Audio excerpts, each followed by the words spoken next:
उद्देश्य से ये कार्यक्रम पूरे 75 जिले में क्या रिस्पांस मिल रहा है? आप पिछड़े दलितों की बात करते हैं, जबकि एक पार्टी के द्वारा पीडीए भी चलाया जा रहा है। पीडीए का फुल फॉर्म आप लोग पूछिएगा, परिवार डेवलपमेंट अथॉरिटी उसका नाम है। इस नाते कि जब सरकार बनती है तो बोरा का बोरा वोट मुसलमान देता है, सरकार बनने के बाद उसको खाली झोरा थमा दिया जाता है कि तुम एमएलए बन सकते हो, एमपी बन सकते हो, लेकिन तुम समाज के बच्चों को, बेटियों को सिपाही, दरोगा, बाबू, चपरासी, तहसीलदार बनाने के लिए अपने मुखिया के सामने लड़ नहीं सकते। यही पीडीए का मतलब है।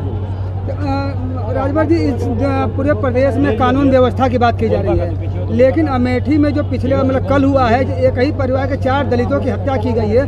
क्या लगता है कानून व्यवस्था कितने बेहतर तरीके से काम कर रहा है? आप उसको जान लीजिए, वो प्रेम प्रपंच का मामला है, उससे कौन सा कानून लैंड ऑर्डर। और सबसे मजे की बात कि आप देख रहे हैं जो भी घटनाएं सामने आ रही हैं, चाहे फैजाबाद रेप का मामला हो, चाहे मऊ रेप का मामला हो, चाहे कन्नौज रेप का मामला हो, चाहे कुशीनगर नकली नोट बरामद का मामला हो, हर जगह तो समाजवादी पार्टियां के लोग आ रहे हैं। ऐसा क्यों? अभी एक पूर्व विधायक और एक उनके भाई, वो भी रेप के मामले में फंसे अभी कल का। भाई कानून अपना काम कर रहा है तब न फंस रहे हैं, कानून अपना काम नहीं करता तो कैसे फंसते? सिर्फ समाजवादी पार्टी के ही लोग रेप के मामले में क्यों फंस रहे हैं? अब उन्हीं से पूछे कि ऐसा क्यों हो रहा है, ऐसा क्यों हो रहा है, ये उसका जवाब वही दे सकते हैं। हम लोग तो कानून के दायरे में काम कर रहे हैं, जांच हो रही है, जांच में जो पकड़ा जा रहा है उसके खिलाफ कार्रवाई।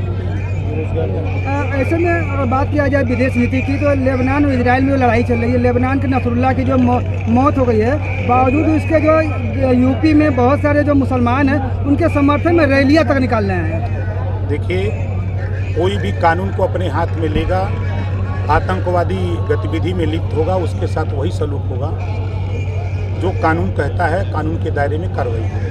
मंत्री जी, उपचुनाव होने जा रहा है ये उत्तर प्रदेश में, इसमें आपकी पार्टी कहाँ तक काम करती है? हमारी पार्टी चुनाव नहीं लड़ेगी, 10 सीट पर हम लोग काम कर रहे हैं। हम चाहे वो मिर्ज़ापुर की बात हो, चाहे अयोध्या की बात हो, चाहे अम्बेडकर नगर हो, चाहे अलीगढ़ हो, चाहे आपके संभल हो, चाहे गाजियाबाद हो, 10 सीट पर हम कार्यक्रम अपनी पार्टी का खुद संगठन धरातल पे हम लोग बना रहे हैं। जो भी उम्मीदवार एनडीए गठबंधन से आएगा वो उसको जिताने का काम होगा। एक चर्चा चल रही है कि आरक्षण में जो वर्गीकरण की बात की जा रही है, आने वाले समय में फिर से जो है कि उसी को मुद्दा बनाया जाएगा और आरक्षण में वर्गीकरण कर दिया जाएगा। 22 साल से हम कह रहे हैं ना ये बात।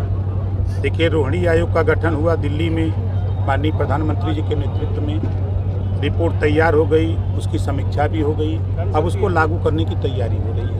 पिछली बार आपने देखा प्रदेश में सामाजिक न्याय समिति 27% आरक्षण को बांट करके 7, 9, 11 7% पिछड़ा, 9% अति पिछड़ा, 11% सर्वाधिक पिछड़ा। उस काम को भी हमने राघवेंद्र सिंह जी के नेतृत्व में रिपोर्ट तैयार भी करा दी, तो उसको लागू करने की तरफ अब हम लोग बढ़ रहे हैं। नेताजी, इन दिनों जो सनातन धर्म और हिंदू धर्म को लेकर लगातार जो राजनीति चल रही है और कहीं न कहीं सनातन और हिंदू धर्म को नीचे दिखलाने की बात कही जा रही है, अपने सांसद जी का भी कुछ इसी तरह का मामला था। देखिए, हम लोग काम कर रहे हैं। अभी 2 अक्टूबर गांधी जयंती के दिन आपने देखा कि पूरे देश में प्रधानमंत्री जी के जन्मदिन 17 सितंबर से लेके 2 अक्टूबर तक हम लोगों ने सफाई अभियान, जो गांधी जी का सपना था कि राजनीतिक भागीदारी तो मिल गई, लेकिन स्वच्छ भारत और विकसित भारत और ग्राम स्वराज ग्राम स्वराज स्थापित हो, गांव का राज हो, उसके लिए हम लोग काम कर रहे हैं। ये बयान दे दे करके व्याकुल भारत की तरह हैं ये लोग कि जल्दी सत्ता मिल जाए, हम का बोल दें कि जनता हमारे संगे आ जाए। 20 साल लगातार, 20 साल तक ये लोग अब डमरू बजावें। नेताजी, बिहार और गुजरात में शराबबंदी है, आप भी अपने मंचों से कई बार जो है शराबबंदी की बात कर चुके हैं। आपके अरविंद राजभर जी ने आज इस बात को उठाया है, तो क्या लगता है कि ओम प्रकाश राजभर शराबबंदी की बात को जो है मंत्रिमंडल में या केंद्र सरकार तक उठाएंगे? ये हम कानून बनवाने की तैयारी में हैं। 33% आरक्षण महिलाओं को दिया जा रहा है, इसी उद्देश्य से दिया जा रहा है कि चलो सदन में 403 में 1/3, 543 में 1/3 महिलाएं जीत के जाएंगी, तो अपनी लड़ाई खुद लड़ेंगी। हम अगर नहीं लड़ने में कमज़ोर हैं तो इनको वहाँ पहुँचा करके, मोदी जी की सोच है कि ये खुद सदन में आवें, ये अपनी लड़ाई जो जिस चीज़ों को लेकर पीड़ित हैं उसका कानून यहाँ बना करके वो खुद आगे आकर के कानून बनाए। यानी कि शराबबंदी के पक्ष में हैं आप भी? हम तो हमेशा 22 साल से लड़ते आए हैं। कुछ लोग गांजे पर भी का लाइसेंस की बात कर रहे हैं। अब देखिए उनका विषय है, हम स्वच्छता की बात करते हैं, स्वच्छ भारत की बात करते हैं, हम विकसित भारत की तरफ जाना चाहते हैं। अभी आपने देखा जीरो पॉवर्टी स्कीम, पहली बार देश में एक ऐसा कानून 5 लाख गरीबों के इलाज के लिए। मैं खुद ऐसा व्यक्ति हूँ कि कोई दिन ऐसा नहीं है कि 8 लाख 10 लाख 15 लाख प्रतिदिन वर्क डे में हमारे दस्तखत से विवेकाधीन कोष से गरीबों के इलाज के लिए पैसा जा रहा है, प्रतिदिन जाता है।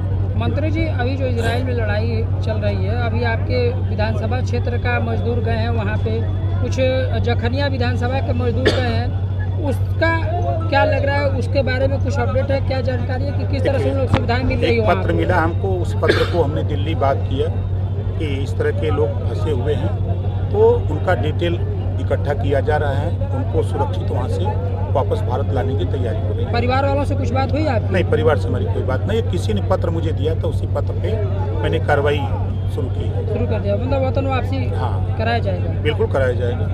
ठीक है।